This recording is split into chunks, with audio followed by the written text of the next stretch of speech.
Mansell nous parle de Senna. Lorsque je suis devenu champion, Senna admettait être un salopard. D'accord.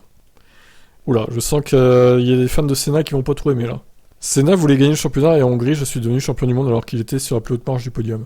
Il s'est tourné vers moi et m'a dit: Maintenant tu réalises à quel point c'est une sensation agréable, pas vrai? Maintenant tu comprends pourquoi je suis un tel salopard en piste, parce que cette sensation est la meilleure au monde.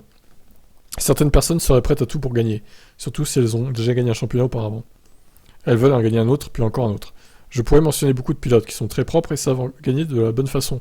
Puis il y a ceux qui s'en fichent, qui ne se préoccupent que de la victoire.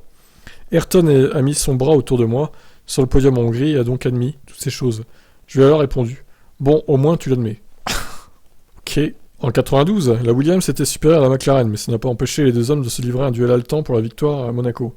Alors qu'il était leader, Mansell avait été contraint d'effectuer un arrêt supplémentaire en fin de course et était donc reparti derrière Senna.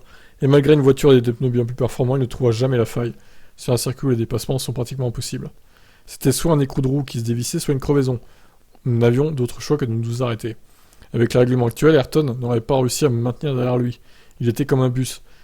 À chaque fois que j'essayais de le doubler, il bloquait la trajectoire. Alors honnêtement, ouais, alors oui, parce qu'il veut dire par là que Senna n'aura pas pu le bloquer comme il a fait là. Sûrement, ça c'est ça quoi. Mais bon, ça reste toujours aussi difficile de passer à Monaco pour le coup, hein. J'étais malgré tout très fier du fait qu'il n'y ait eu aucun contact, disons que c'était honorable de ma part de ne pas l'envoyer dans les barrières. Ceci étant dit, j'aurais peut-être dû. Ah ouais, après tout, il me l'a fait assez souvent. Ok. Mais nous avions alors prouvé qu'il était possible de rouler proche de quelqu'un d'autre à Monaco sans le moindre contact. Très bien, merci pour cette anecdote, Mansell. Voilà, écoutez, que dire d'autre?